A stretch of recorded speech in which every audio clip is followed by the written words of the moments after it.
How to recover deleted notes on iPhone?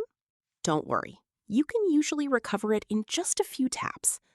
First, open the Apple Notes on your iPhone.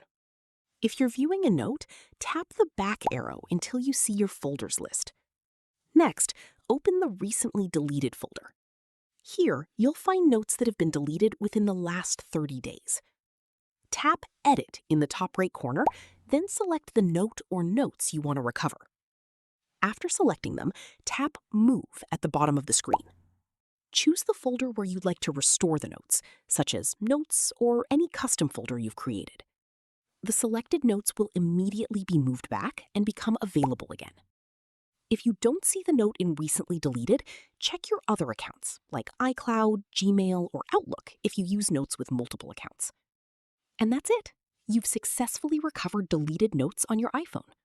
Thanks for watching. If this tutorial helped, don't forget to like the video and subscribe for more iPhone tips, tricks, and how-to tutorials.